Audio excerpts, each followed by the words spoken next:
Car മുതൽ jeep മുതൽ JCB വരെ ഓടിക്കുന്ന ഒരു രാധാമണി അമ്മയുടെ വീഡിയോസ് ഞാൻ കണ്ടു. 10-70 വയസ്സൊക്കെ കഴിഞ്ഞ് നല്ല സുന്ദരിയായ ഒരു അമ്മയാണ്. വിവാഹം വേണോ വേണ്ടയോ, അതല്ല, വിവാഹം വേണോ വേണ്ടയോ എന്ന തീരുമാനം സ്വന്തം തീരുമാനമായിരിക്കണം എന്ന് ഉറപ്പിച്ചിട്ടുള്ള പെൺകുട്ടികളെ കാണാം. അതിലും ഭംഗി എനിക്ക് തോന്നിയത് അതിന് പൂർണ്ണമായി പിന്തുണ കൊടുത്തുകൊണ്ട് അവരുടെ ഒപ്പം നിൽക്കുന്ന മാതാപിതാക്കളെയും കാണുമ്പോഴാണ്.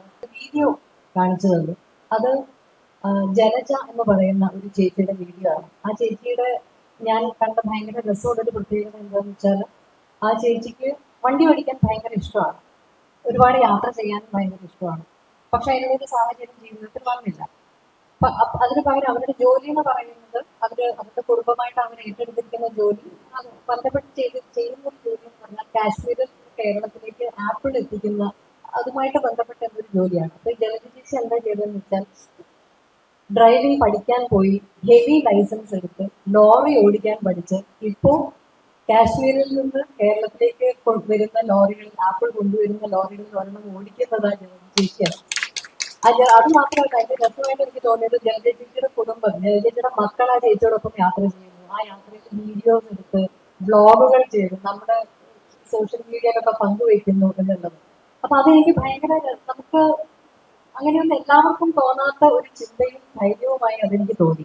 ആ ചേച്ചിയുടെ കഥ കേട്ടപ്പോ എനിക്ക് എന്റെ വീട്ടിലുള്ള ഒരു ഉദാഹരണം എനിക്ക് ഓർമ്മ വന്നത് വേറെ ആരുമല്ല, എന്റെ അമ്മ തന്നെയാണ്. അമ്മ വണ്ടി ലോറിയൊന്നും ഓടിക്കില്ല. പക്ഷെ അമ്മ പലപ്പോഴും ജീവിതത്തിൽ എന്നെ അത്ഭുതപ്പെടുത്തിക്കൊണ്ട് എനിക്ക് ഭയങ്കര വലിയൊരു ഇൻസ്പിറേഷൻ ആയിക്കൊണ്ട് നിലനിന്നിട്ടുണ്ട്.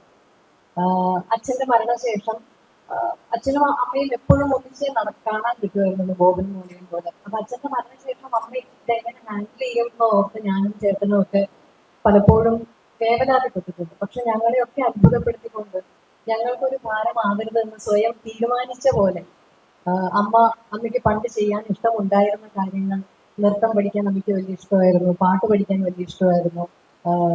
അതിനൊക്കെ വേണ്ടി അമ്മ തന്നെ സ്വയം ഇനീഷ്യേറ്റീവ് എടുത്ത് ക്ലാസ്സുകൾ കണ്ടുപിടിച്ച് അതിൽ പോയി ചേർന്ന് പഠിച്ച്, സാഹിത്യത്തിൽ പണ്ട് കോളേജിൽ പഠിക്കുമ്പോൾ അമ്മ എഴുതുമായിരുന്നു എന്ന് കേട്ടു, ഞങ്ങൾ പറഞ്ഞു കേട്ടിട്ടേ ഉള്ളൂ. പക്ഷെ ചെറിയ കുറിപ്പുകളൊക്കെ എഴുതി ഫേസ്ബുക്കിൽ പ്രസിദ്ധീകരിച്ച് ആ കുറിപ്പുകൾ കണ്ട് ഗൃഹലക്ഷ്മിയെ പോലെയുള്ള ഒരു പ്രസിദ്ധീകരണം അമ്മയെ ഇങ്ങോട്ട് വന്ന് സമീപിച്ച് അമ്മയുടെ ഒരു പുസ്തകം വരെ പുറത്തിറക്കി. അപ്പോൾ അമ്മയ്ക്ക് ഇഷ്ടമുള്ള കാര്യങ്ങൾ അങ്ങോട്ട് പോയി അതിനൊരു എന്താ പറയുക, ഇനിഷ്യേറ്റീവ് എടുത്ത ആ കാര്യങ്ങൾ പോയി ചെയ്യാനും സ്വന്തം സന്തോഷങ്ങൾ കണ്ടെത്താനും, ആ സന്തോഷങ്ങൾക്കൊക്കെ ഒരു വേദികൾ കിട്ടുമ്പോൾ അവിടെ അമ്മ കഥകളിയും മോഹിനിയാട്ടവും തിരുവാതിര നൃത്തയോഗ തുടങ്ങി ഞാൻ കേട്ടിട്ട് പോലും ഇല്ലാത്ത പല കാര്യങ്ങളും അമ്മ ചെയ്യുന്നതും, സുഹൃത്ത് സംഘങ്ങൾ ഉണ്ടാക്കുക, ആ സംഘങ്ങളുടെ കൂടെ യാത്ര പോകുക തുടങ്ങി സ്വന്തം ചെറിയ ചെറിയ സന്തോഷങ്ങൾ കണ്ടെത്തി എന്റെ മുന്നിൽ ഏത് പ്രായത്തിലും അവനവന്റെ സന്തോഷം കണ്ടെത്തണമെങ്കിൽ അവനവൻ ആഗ്രഹിച്ചാൽ ആ സന്തോഷങ്ങൾ കണ്ടെത്താം എന്ന് ജീവിതം കൊണ്ട് എന്റെ മുന്നിൽ ഉദാഹരണമായി നിൽക്കുന്ന ഒരാളാണ് അമ്മ.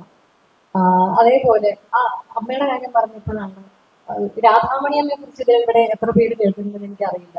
കാറ് മുതൽ ജീപ്പ് മുതൽ JCB വരെ ഓടിക്കുന്ന ഒരു രാധാമണി അമ്മയുടെ വീഡിയോസ് ഞാൻ കണ്ടു. 10-70 വയസ്സൊക്കെ കഴിഞ്ഞ് നല്ല സുന്ദരിയായ ഒരു അമ്മയാണ്. അതേപോലെയുള്ള ഉദാഹരണങ്ങൾ ഞാൻ കണ്ടു. പിന്നെ ഇവിടെ തിരുവനന്തപുരത്ത് തന്നെയാണെന്ന് തോന്നുന്നു, തട്ടുകട നടത്തി LLBക്ക് പഠിക്കുന്ന ഒരു വിദ്യാർത്ഥിനിയെ കുറിച്ച് ഞാൻ കേട്ടു. അതേപോലെ നമ്മുടെ മുന്നിൽ എത്രയോ വിദേശത്ത് പഠിക്കാൻ പോയിട്ട് അവിടെ പാർട്ട് ടൈം ജോലി ചെയ്ത് പഠനവും ജോലിയും ഒന്നിച്ചു കൊണ്ടുപോകുന്ന ഒരുപാട് പേരുണ്ട്. ഇപ്പോ വിന മാഡം എൻ്റെ അടുത്ത് ഇപ്പൊ നേരത്തെ സംസാരിച്ചുകൊണ്ടിരുന്നത് ഞാൻ ചെയ്ത ബൈക്ക് യാത്രയെ കുറിച്ചായിരുന്നു. അപ്പൊ സത്യത്തിൽ എനിക്കൊക്കെ എത്രയോ ബൈക്ക് ഓടിച്ച് ഹിമാലയം വരെ പോകുന്ന സ്ത്രീകളെയും അമ്മയെ, സ്വന്തം അമ്മയെ കൈകളുടെ പിന്നിലിരുത്തി, സീമ എന്നാണെന്ന് തോന്നുന്നു ആ ഒരു റൈഡറിന്റെ പേര്, ഹിമാലയത്തിൽ വണ്ടി ഓടിച്ച അങ്ങനെയുള്ള ഒരു റൈഡറിന്റെ കഥയും ഞാൻ കേട്ടു. അപ്പൊ അതിൽ നിന്നൊക്കെ എത്രയോ നമുക്ക് ഇൻസ്പിറേഷൻ ഉൾക്കൊള്ളാൻ സാധിക്കുന്ന എത്രയോ ഉദാഹരണങ്ങൾ നമുക്ക് ചുറ്റിലും സംഭവിച്ചുകൊണ്ടിരിക്കുന്നുണ്ട്. അതൊക്കെ കാണുമ്പോൾ എനിക്ക് വലിയ പ്രതീക്ഷയാണ് തോന്നുന്നത്. വിവാഹം എന്നുള്ളത് ഒന്നിന്റെയും അവസാന വാക്കല്ല എന്ന് ഉറക്കെ പ്രഖ്യാപിക്കാൻ ധൈര്യം കാണിക്കുന്ന കുട്ടികൾ ഇന്നുണ്ട്. വിവാഹം വേണോ വേണ്ടയോ, അതല്ല, വിവാഹം വേണോ വേണ്ടയോ എന്ന തീരുമാനം സ്വന്തം തീരുമാനമായിരിക്കണം എന്ന് ഉറപ്പിച്ചിട്ടുള്ള പെൺകുട്ടികളെ കാണാം. അതിലും ഭംഗി എനിക്ക് തോന്നിയത് അതിന് പൂർണ്ണമായി പിന്തുണ കൊടുത്തുകൊണ്ട് അവരുടെ ഒപ്പം നിൽക്കുന്ന മാതാപിതാക്കളെയും കാണുമ്പോഴാണ് ശരിക്കും ഈ നമ്മുടെ സമൂഹം സത്യത്തിൽ മാറിക്കൊണ്ട് തന്നെ ഇരിക്കുകയാണ് എന്നുള്ള വളരെ ശുഭകരമായിട്ടുള്ള ഒരു പ്രതീക്ഷ എനിക്ക് തോന്നുന്നുണ്ട്.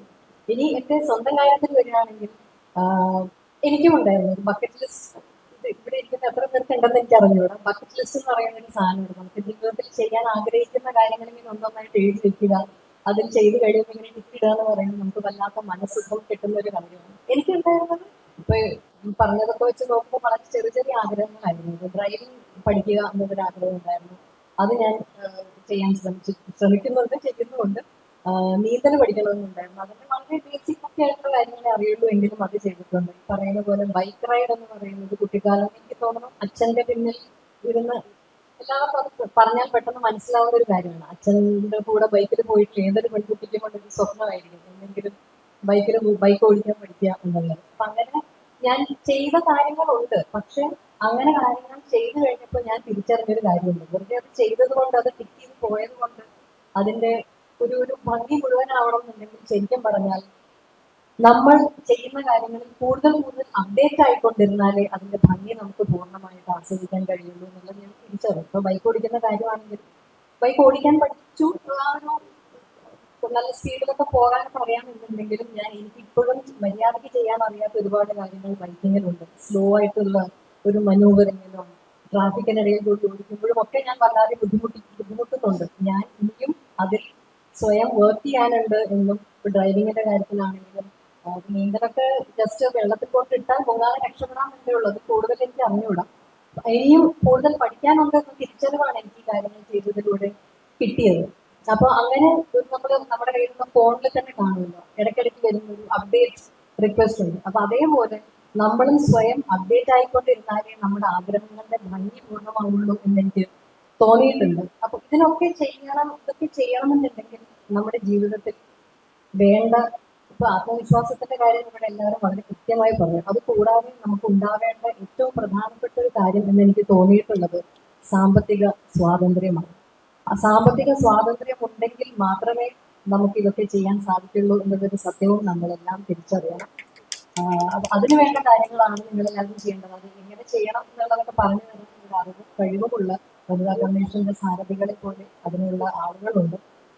വനിതാ കമ്മീഷന്റെ പറഞ്ഞു തരാം പെരുത്തോടെ എന്നുള്ളൊരു ക്യാമ്പയിനിന്റെ അംബാസിഡറായി വളരെ അഭിമാനത്തോടെ നിങ്ങളുടെ മുമ്പിൽ നിൽക്കുമ്പോൾ എനിക്ക് പറയാനുള്ളത്, നിങ്ങളുടെ ചിറകുകൾ പറന്നുയരാനുള്ള നിങ്ങളുടെ ചിറകുകൾ നിങ്ങൾ സ്വയം കണ്ടെത്തണമെന്നും ആ ചിറകുകൾ വിരിച്ച് പറക്കാനുള്ള ആകാശം വേണ്ടി വന്നാൽ സ്വയം സൃഷ്ടിക്കാനും നിങ്ങൾ പ്രാപ്തരാവണം എന്നാണ് എനിക്ക് പറയാനുള്ളത്. അതിനുവേണ്ട ഉപദേശങ്ങൾ തരാനും നിങ്ങളുടെ കൈ പിടിച്ച് മുന്നോട്ട് കൊണ്ടുപോകാനും ഒക്കെ നമ്മുടെ വനിതാ കമ്മീഷന്റെ സാരഥികൾ ഇവിടെയുണ്ട്. ഇത്രയും വർഷത്തെ പൈതൃകമുള്ള വനിതാ കമ്മീഷന്റെ ഒരു തണലിൽ നിൽക്കുമ്പോൾ ഞാൻ അടക്കമുള്ള സ്ത്രീ സമൂഹത്തിന് വളരെ വലിയ ആത്മവിശ്വാസമാണ് തോന്നുന്നത് എന്നുകൂടി ഞാൻ പറഞ്ഞുകൊണ്ട് ഒരു ക്യാമ്പയിനിന്റെ ബ്രാൻഡ് അംബാസഡർഷിപ്പ് ഏറെ സന്തോഷത്തോടെ അഭിമാനത്തോടെ ഞാൻ ഏറ്റെടുക്കുന്നു. എല്ലാവർക്കും മനസ്സമാധാനവും ആരോഗ്യവും സാമ്പത്തിക സ്വാതന്ത്ര്യവുമുള്ള ഒരു ജീവിതം ഉണ്ടാവട്ടെ എന്ന് ആശംസിക്കുന്നു. Thank you very much. You're watching me on metromatney.com. on metromatney.com. Metromatney.com. Subscribe for more videos. Subscribe for more videos. Subscribe here for more videos. Subscribe now. Thank you.